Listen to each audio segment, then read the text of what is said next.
स्वागत है आपका आज के एपिसोड में। चलिए शुरुआत करते हैं पहले प्रश्न से। आयुष्मान भारत प्रधानमंत्री जन आरोग्य योजना के संबंध में निम्नलिखित कथनों पर विचार कीजिए। 1. दिल्ली और पश्चिम बंगाल ही ऐसे राज्य हैं जिन्होंने बेहतर स्वास्थ्य योजनाओं का हवाला देते हुए PMJAY से बाहर रहने का विकल्प चुना है। 2. इस योजना से बाह्य रोगी परामर्श सहित सभी चिकित्सा उपचारों के लिए जेब से किए जाने वाले चिकित्सा व्यय में उल्लेखनीय कमी आई है। उपर्युक्त में से कौन सा या कौन से कथन सही है या सही है? ए केवल 1, बी केवल 2, सी 1 और 2 दोनों, डी न तो 1 और न ही 2।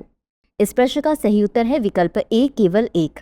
बता दें कि PMJAY ने आउट ऑफ पॉकेट खर्चों को कम कर दिया है। यह आउट पेशेंट परामर्श को कवर नहीं करता है, जो इसके वित्तीय प्रभाव को सीमित करता है। अतः कथन 2 सही नहीं है। अगला प्रश्न है, भारत नाइजीरिया संबंधों के संबंध में निम्नलिखित कथनों पर विचार कीजिए। 1. भारतीय प्रधानमंत्री नाइजीरिया का grand commander of the order of the niger सम्मान प्राप्त करने वाले पहले विदेशी गणमान्य व्यक्ति हैं। 2. नाइजीरिया पश्चिम अफ्रीका में भारत का सबसे बड़ा प्रवासी समुदाय है, जिसके 60,000 से अधिक सदस्य हैं। 3. सकल घरेलू उत्पाद की दृष्टि से नाइजीरिया अफ्रीका की शीर्ष अर्थव्यवस्थाओं में से एक है और ब्रिक्स साझेदार देश है। उपर्युक्त में से कितने कथन सही हैं? ए केवल 1, बी केवल 2, सी सभी 3, डी कोई भी नहीं। इस प्रश्न का सही उत्तर है विकल्प बी केवल 2। बता दें कि भारतीय प्रधानमंत्री नाइजीरिया का प्रतिष्ठित पुरस्कार grand commander of the order of the niger प्राप्त करने वाले दूसरे विदेशी गणमान्य व्यक्ति बन गए। अतः कथन 1 सही नहीं है। अगला प्रश्न है, भारत की G20 अध्यक्षता के संदर्भ में निम्नलिखित कथनों पर विचार कीजिए। 1. भारत की G20 अध्यक्षता में अफ्रीकी संघ को स्थायी सदस्य के रूप में शामिल किया गया, जिससे मंच की समावेशिता बढ़ गई। 2. प्रेसिडेंसी ने वैश्विक शासन चर्चाओं में मानव केंद्रित वैश्वीकरण और डिजिटल सार्वजनिक अवसंरचना को एकीकृत करने पर ध्यान केंद्रित किया। उपर्युक्त में से कौन सा या कौन से कथन सही नहीं है या नहीं है? ए केवल 1, बी केवल 2, सी 1 और 2 दोनों, डी न तो 1 और न ही 2। इस प्रश्न का सही उत्तर है विकल्प डी न तो 1 और न ही 2। अगला प्रश्न है, निम्नलिखित कथनों पर विचार कीजिए। 1. सिकल सेल रोग एक आनुवांशिक रक्त विकार है जो असामान्य आकार के श्वेत रक्त कोशिकाओं के उत्पादन से चिन्हित होता है। 2. राष्ट्रीय सिकल सेल एनीमिया उन्मूलन मिशन का लक्ष्य 2047 तक भारत में सिकल सेल रोग को सार्वजनिक स्वास्थ्य समस्या के रूप में समाप्त करना है। उपर्युक्त कथनों में से कौन सा या कौन से सही है या सही है? ए केवल 1, बी केवल 2, सी 1 और 2 दोनों, डी न तो 1 और न ही 2। इस प्रश्न का सही उत्तर है विकल्प बी केवल 2। बता दें, सिकल सेल रोग एक आनुवांशिक रक्त विकार है जिसमें हीमोग्लोबिन प्रोटीन जो शरीर में ऑक्सीजन ले जाता है कि असामान्य होने के परिणाम स्वरूप लाल रक्त कोशिकाएं सिकल के आकार की हो जाती हैं। इससे रक्त प्रवाह अवरुद्ध होने से गंभीर दर्द होता है तथा अंग क्षतिग्रस्त हो जाने से जीवन प्रत्याशा कम हो जाती है। अतः कथन 1 सही नहीं है।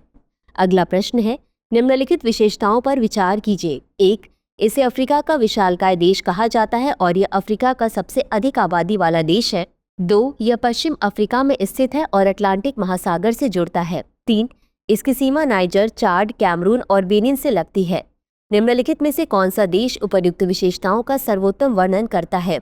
ए. कांगो लोकतांत्रिक गणराज्य, B. Ethiopia, C. Nigeria, D. Ghana. इस प्रश्न का सही उत्तर है विकल्प सी. नाइजीरिया। अगला प्रश्न है, पृथ्वी के अस्थायी दूसरे चंद्रमा के संदर्भ में निम्नलिखित कथनों पर विचार कीजिए। 1. यह 2024 PT5 के नाम से जाना जाता है। 2. इसे पहली बार 7 अगस्त 2024 को नासा के एटलस द्वारा देखा गया था। उपर्युक्त में से कौन सा या कौन से कथन सही है या सही है? ए केवल 1, बी केवल 2, सी 1 और 2 दोनों, डी न तो 1 और न ही 2। इस प्रश्न का सही उत्तर है विकल्प सी, 1 और 2 दोनों। अगला प्रश्न है, अंतर्राष्ट्रीय आपराधिक न्यायालय की स्थापना कब की गई थी? ए. 1998, बी. 1999, सी. 2000, डी. 2001। इस प्रश्न का सही उत्तर है विकल्प ए. 1998। बता दें, अंतर्राष्ट्रीय आपराधिक न्यायालय की स्थापना 1998 में रोम संविधि के तहत की गई थी। इसका मुख्यालय नीदरलैंड के हेग में है। अगला प्रश्न है, सहकारिता के वैश्विक सम्मेलन के संदर्भ में निम्नलिखित कथनों पर विचार कीजिए। 1. यह सम्मेलन अंतर्राष्ट्रीय सहकारी संघ द्वारा आयोजित किया जा रहा है। 2. इस सम्मेलन का उद्घाटन संयुक्त राष्ट्र महासचिव एंटोनियो गुटेरस द्वारा किया जाएगा। उपर्युक्त में से कौन सा या कौन से कथन सही है या सही है? ए केवल 1, बी केवल 2, सी 1 और 2 दोनों, डी न तो 1 और न ही 2। इस प्रश्न का सही उत्तर है विकल्प ए केवल 1। बता दें, सहकारिता के वैश्विक सम्मेलन अंतर्राष्ट्रीय सहकारी संघ द्वारा आयोजित किया जा रहा है और इसका उद्घाटन प्रधानमंत्री नरेंद्र मोदी द्वारा किया जाएगा। अगला प्रश्न है, एआई डेटा बैंक के संदर्भ में निम्नलिखित कथनों पर विचार कीजिए। 1. इस डेटा बैंक को एसोचैम एआई लीडरशिप मीट 2024 में प्रस्तुत किया गया। 2. इस डेटा बैंक को विज्ञान और प्रौद्योगिकी मंत्रालय द्वारा लॉन्च किया गया है।